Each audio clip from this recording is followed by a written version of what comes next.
A History of Tiger King, 5 Ways It Revealed Everything Wrong with Humanity.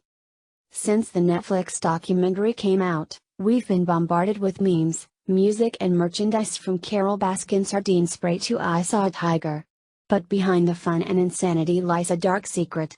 Since watching the documentary, I've been surprised by the reactions not only to the documentary's main hero Joe Exotic, but his arch-nemesis Carole Baskin.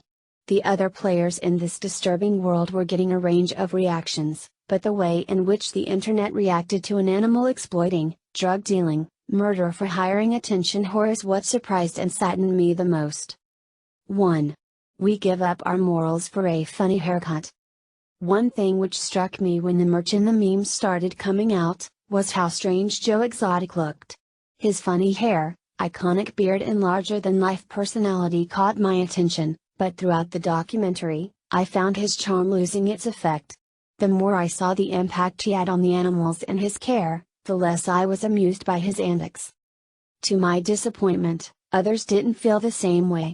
He was made into a meme and people were brandishing Joe Exotic merch, tattoos and catchphrases all over the internet. He was being praised as a gay icon and a favorite comedy character of America. I could see the appeal of a crazy, kooky man who looked insane, but I didn't expect everyone to forget the horrendous things he had done. Let's just go through a list, shall we? Breeding tiger pups for public entertainment. Taking cubs away from their mothers at birth to be manhandled by tourists. Shooting tigers without any veterinary intervention. Allegedly burning down his own building including 8 alligators. Did we all forget about the weird lawyer interview? Keeping apes and big cats in isolated conditions as he admitted to at the end of the documentary. Allegedly killing tiger cubs who got too old to be used for the public to handle. Allegedly ordering the murder of a woman he disagreed fought with. Small cages which you see in the documentary. Brutally beating animals as shown in undercover footage by the Humane Society. Manipulated heterosexual young men into gay relationships using their drug addictions. And these are just the things that I can remember from the documentary. We will get more into what he has done later on in this video. It reminded me somewhat of how Donald Trump and, to a lesser extent, Boris Johnson have always been perceived. Before Trump was elected, he was the crazy man with funny hair, being mocked and memed to no end. But it wasn't all a joke. People were charmed by this. People loved to see someone who was outrageous, who looked different and wasn't like other politicians. It didn't matter what he had said or done before, as long as he was out there. Boris Johnson, the UK Prime Minister, was seen in a similar light. The bumbling mayor of London with floppy hair and funny quotes. But then people started to like him. Again.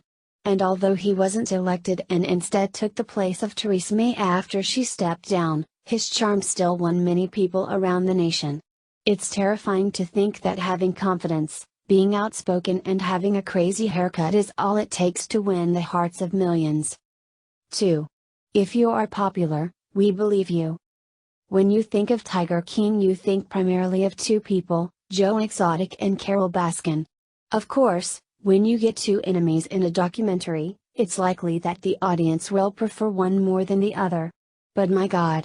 How in the world did Joe Exotic end up on top? I initially thought that Carole Baskin being accused by Joe Exotic, the perpetual liar who was clearly profit-driven and didn't like PETA investigating him, could not possibly be taken seriously. Although people were joking about it being true. But they aren't. Rather than Joe Exotic allegedly burning to death his alligators, shooting tigers and using tiger pups as props, people were focused on Carole Baskin allegedly killing her husband. Which is evidenced mainly by the testimony of the man who has already done everything in his power to remain the center of attention and money. Everything. The videos of him shooting a model of her, the parody videos of her were beyond insane. And people bought it. He convinced them. I'm hoping it's just people wanting to believe the most extreme things. But then again, wouldn't Joe Exotic planning to murder a woman also be condemned? Did people just hate Carole because Joe told them to? It seems so. 3. As long as you aren't the worst, you are the best. The documentary was also littered with half a dozen other less than sparkling examples of humanity. From Doc Antle and his cult of women to the garbage suitcase stuffer Jeff Lowe, we see the true dregs of humanity, which actually help Joe seem less insane. By comparison, Joe Exotic seems to be the more fun-loving and less sinister of the lot, as we hear about just a few of the disgusting things these exotic animal enthusiasts have done. Jeff Lowe in particular, given his involvement with the murder plot and imprisonment of Joe Exotic, puts Joe in a sympathetic light. Again, the tiger cubs in suitcases and hotels rooms is sort of sidetracked, but at least people aren't seeming to love him. He doesn't have funny hair and a colorful music career, after all. However, framing Joe as part of this world means that many people forget about his horrendous behavior, instead focusing on the antics of the much worse big cat enthusiasts. However, they aren't as fun and weird as Joe and Carole still. Which is probably also why Carole is viewed as the worst person in this documentary, despite people literally putting tiger cubs in suitcases. Perhaps it is simply another example of people loving vapid drama and putting a ridiculous accusation of human murder as far worse than the actual, verified abuse of animals. 4. We don't understand documentary bias. Documentaries are meant to be unbiased, showing both sides of the story and revealing the truth. But that is rarely the case. The other thing we must bear in mind when watching any documentary is what the documentary is aiming to show. Now, given the title The Tiger King, we know already that the focus will be on the self-named Tiger King himself, Joe Exotic, and the staff at his tiger prison. Therefore, we can already be a little apprehensive about the truth of what these people are saying. Although I don't think this particular documentary put Joe in the best light, it certainly had the effect of portraying Joe as sympathetic in many ways.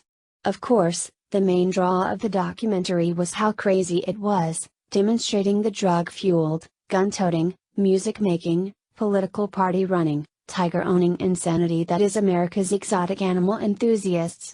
It had few critics of these people, aside from people who were in the industry itself, meaning that there wasn't anyone in the documentary who was actually on the animal's side. But let's see just how this documentary came to be. According to an article in IndieWire, the documentary initially due to the fact that there were more tigers in captivity than in the wild.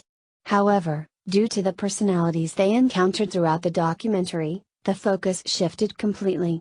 I feel like the documentary creators themselves got carried away with the drama and, like the audience themselves, the tigers became a sort of background for the insanity of the show's human characters. 5. We ignore what we don't like. The overarching message here is that if we like someone, we don't care what they do. Whereas people found Carole annoying, hippie-ish and a goody-goody, people found Joe insane, funny and charming. If we don't like someone, we are so quick to jump on the hate train.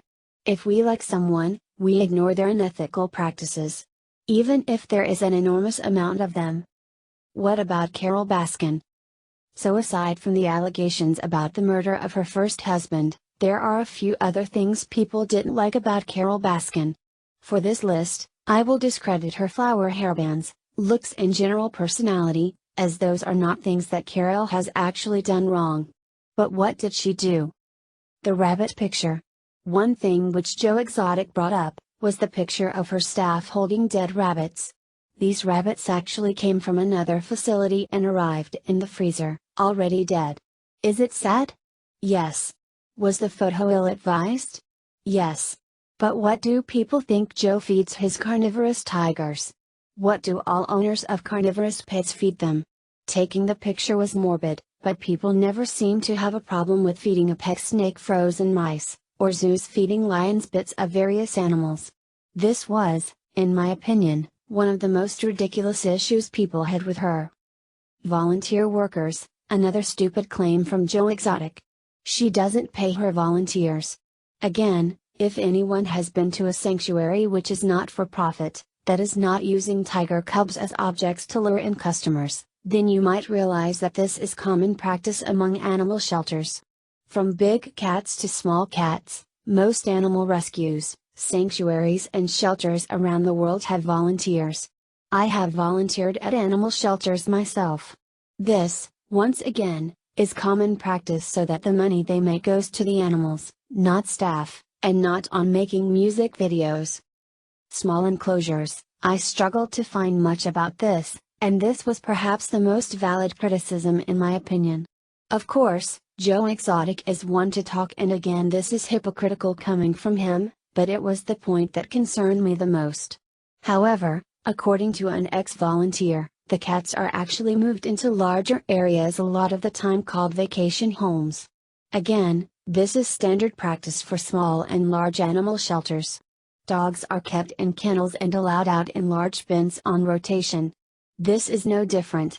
She provides a lot more space than any other exotic animal owner in the entire documentary. The ridiculous picture with the water bowl was also clearly so the water didn't tip over. Another stupid criticism. The breeding and buying of cats. This was another issue I initially had, but felt that it was explained quite clearly when Carole spoke about her and her first husband's differing opinions on what should happen with the animals. Whilst he wanted to take them abroad for money and profit, she didn't ethically agree with that. And upon further research, this is true. She changed. On the Big Cat Rescue website it even states their history. They stopped breeding in 1997 and only had one accidental birth in 2001. Once again, unlike the accusers who claimed this is an unethical practice. They also stopped allowing public contact in 2003. She openly admits to her mistakes, which again, her accusers are still doing, and has reformed. After all, if she hadn't, why the hell would she contact PETA about Joe Exotic knowing they would obviously look into her too? She would be screwing herself over for the sake of what? Some strange vendetta Joe Exotic claims she has? Many of the claims Joe Exotic made against Carole Baskin in the series were never brought up to her to respond to, and if they were, those scenes were conveniently cut in favor of the drama-filled personal life of Joe Exotic.